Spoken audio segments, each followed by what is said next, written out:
Assalamualaikum warahmatullahi wabarakatuh. Halo sobat kicau, balik lagi di Kicau Oman. Oke teman-teman, ini berhubung lagi tidak ada kesibukan, maka dari itu saya akan mau membagikan sedikit tips ya buat teman-teman yang memelihara burung sokontong di rumah agar tahu cara untuk memberikan nekstarnya. Apakah menggunakan nekstar yang lebih kental itu bagus atau bahkan justru bagus menggunakan nekstar yang encer? Sebelum itu saya mau merawat dulu ya untuk burung sokontong ini. Dan untuk di pagi hari, biasanya saya rajin untuk membersihkan kotoran pada burung soko ontong ini.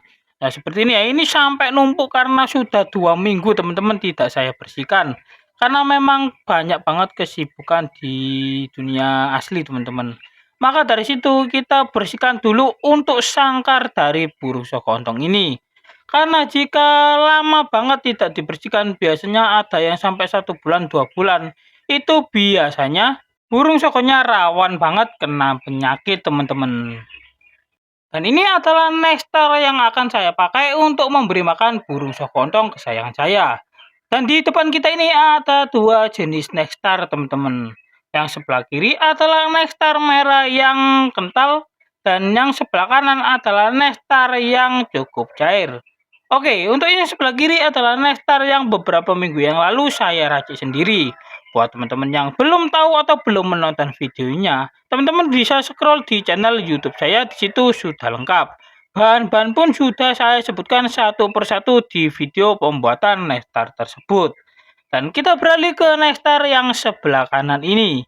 Untuk yang sebelah kanan adalah nekstar yang cair banget teman-teman. Dan nekstar ini saya buat hanya menggunakan larutan air gula pasir. Tapi ingat teman-teman, jangan gunakan nekstar ini jika burungnya belum mau memakan extra fooding teman-teman. Karena nanti akan mengakibatkan burungnya akan nyilet dan akan cepat mudah mati. Jadi kita simak dulu untuk kekurangan dan juga kelebihan ketika kita menggunakan nekstar cair ataupun nekstar yang kental teman-teman. Oke teman-teman, untuk 2 nekstar sudah saya pegang. Dan untuk pembahasan yang pertama yaitu kita bahas dulu untuk kelebihan dan juga kekurangan ketika kita menggunakan nekstar yang kental terlebih dahulu teman-teman. Untuk nekstar yang cair nanti kita bahas ya. Dan ini sudah saya pegang untuk nekstar yang teksturnya kental teman-teman. Oke, yang pertama yaitu kita bahas dulu untuk kelebihan kita menggunakan nekstar yang kental seperti yang saya pegang ini. Oke, untuk kelebihan yang pertama yaitu nekstar dicepuk makan burungnya itu tidak cepat mudah habis karena tekstur nekstarnya itu kental ya teman-teman, jadi burung itu tidak langsung menyedot. Biasanya sih sedikit menyedot nekstar dan yang selanjutnya yaitu menyedot air minumnya. Jadi untuk nekstarnya itu tidak cepat habis atau tahan lama dicepuk air minumnya. Untuk yang kedua yaitu penyimpanan dalam jangka lama itu bisa dikondisikan alias bisa disimpan dalam jangka waktu yang cukup lumayan lama. Karena untuk nekstar ini teksturnya kental, seterusnya juga nekstar yang kental biasanya tidak mudah basi teman-teman.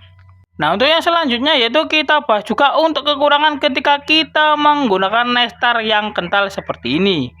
Untuk kekurangan yang pertama yaitu bulu pada burung itu tidak rapi ataupun tidak bagus. Loh, kok merambat di burung bang? Ya, karena ketika kita menggunakan nekstar yang kental seperti ini, otomatis jika burungnya itu habis minum nekstar, biasanya dia itu akan membersihkan paruhnya di tangkringan burung. Selanjutnya mau tidak mau akan terkena di kaki burung, dan yang selanjutnya yaitu burung menggaruk-garuk sayap ataupun bulunya dengan menggunakan kaki yang sudah tercampur nekstar. Jadi itu yang mengakibatkan bulu burung tidak rapi teman-teman. Oke, untuk yang selanjutnya yaitu kita bahas juga untuk kelebihan dan juga kekurangan ketika kita menggunakan nekstar yang cair seperti ini. Perlu diketahui teman-teman, untuk nekstar ini tidak kita semerta kita berikan hanya air gula saja.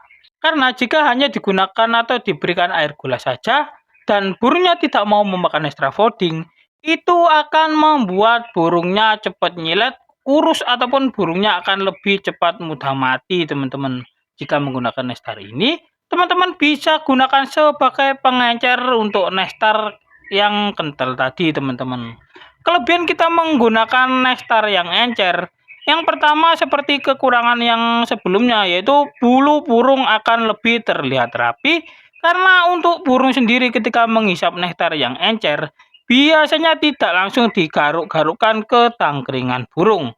Untuk yang kedua yaitu kelebihannya, yaitu burung akan lebih mudah untuk meminum nektarnya, tidak mudah-mudah atau bolak-balik ke tempat minumnya teman-teman. Sehingga burungnya mungkin akan lebih cepat bunyi. Dan yang selanjutnya yaitu kita bahas kekurangan ketika kita menggunakan nestar yang encer seperti ini. Dan tentunya jika nestar kita dalam kondisi encer seperti ini, kekurangan yang pertama yaitu nestarnya lebih cepat mudah basi karena ada kandungan airnya. Yaitu hanya bertahan 1 hari saja ketika di dalam cepuk. Untuk keesokan harinya itu mau gak mau harus diganti. Dan untuk yang kekurangan kedua yaitu nektarnya lebih cepat mudah habis. Jadi buat teman-teman yang memiliki kesibukan bekerja atau kesibukan yang lain yang menuntut teman-teman tidak harus di rumah saja, ini sangat berbahaya. Karena jika nektarnya habis dan burungnya masih kelaparan, nanti akan mengakibatkan burungnya akan mudah mati. Nah, gimana nih teman-teman? Kalian sudah mengetahui kan untuk kekurangan dan juga kelebihan ketika kita menggunakan nektar yang encer ataupun nektar yang cair.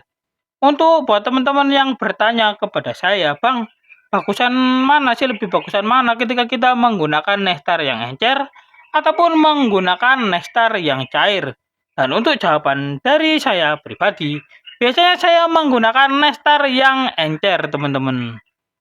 Dikarenakan agar bulu-bulu burungnya itu tidak mudah kusam dan tidak merambat ke bagian mata karena terkena nektar tadi teman-teman. Dan yang selanjutnya yaitu agar burung itu lebih mudah untuk mengkonsumsi nektar sehingga burungnya akan lebih cepat mudah kacor. Tapi buat teman-teman yang mungkin memiliki kesibukan yang menuntut teman-teman harus mengasih nektar yang awet, teman-teman juga bisa menggunakan nektar yang kondisinya kental seperti ini. Tapi harus jeli ya, jika kita merawat burung, kita lihat dulu untuk kondisi burungnya. Apakah burungnya itu bulunya bagus atau tidak. Jika bulunya kurang bagus, teman-teman bisa siasati dengan memandikan burung tersebut, teman-teman. Oke, teman-teman, sekian dulu ya video dari saya tentang apakah bagusan nektar cair ataupun kental. Semoga video ini bisa membuat teman-teman mengetahui ya untuk mengambil nektar mana yang perlukan untuk burung kesayangan kalian. Terima kasih yang sudah menonton video Kicau Oman. Jangan lupa untuk selalu like, comment, share, dan juga subscribe. Dan salam kicau. Berjumpa lagi di video-video selanjutnya. Bye-bye.